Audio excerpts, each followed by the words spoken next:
বুবলি দিচ্ছেন ইয়া বড় গরু আর ছেলের নামে ছাগল কুরবানি দিচ্ছেন অপু বিশ্বাস।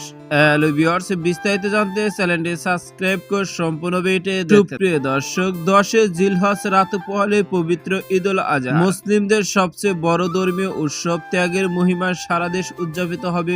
জানা গেছে এবার চিত্রনায়ক অপু বিশ্বাস কুরবানি দিচ্ছেন ছেলে আবরাম খান জয়ের নামে ছাগল কুরবানি দিচ্ছেন এই নায়িকা। ইতিমধ্যে সাদা রঙের একটি ছাগল কিনে এনেছেন তিনি। অপু বিশ্বাস নাম নিলে এখন আলোচনায় বুবলির নামও চলে আসে, কারণ উপায় শাকিব খানের সন্তানের মা। যদিও শাকিব খান তাদের দুজনকে প্রাপ্ত বলে এখন পরিচয় দেন। প্রতিবারের মতো এবারও বুবলি কুরবানি দিচ্ছেন। তিনি গরু কুরবানি দিচ্ছেন বলে জানিয়েছেন নায়িকার ভাষ্য। কুরবানি ঈদ তো আমাদের বড় ধর্মীয় ত্যাগের মহিমায় সারা দেশ উদযাপিত হবে। এই ঈদ আমাদের ত্যাগী হতে শেখায়, পশু কুরবানির মাধ্যমে মনের হককে কুরবানি দিতে শেখায়। প্রতি বছরের মতো এবারও ঈদ গরু কিনেছি আর সেই কুরবানি আর অবশেষে এটাই প্রমাণ মিলল যে শবনম ইয়াসমিন বুবলি বড় সাদা একটা গরু কিনেছে কুরবানি দেওয়ার জন্য। অন্যদিকে অপু বিশ্বাস ছাগল কুরবানি দিবে। এ বিষয় দেখে আপনাদের কেমন লাগবে জানিয়ে দেন আপনাদের মূল্যবান মতামতটুকু ভিডিওর কমেন্ট বক্সে। ভিডিওটি ভালো লাগলে একটা লাইক দিন। নিত্য নতুন ভিডিও আপডেট পেতে চ্যানেলটি সাবস্ক্রাইব করুন। অসংখ্য ধন্যবাদ পুরো ভিডিও উপভোগ করার জন্য।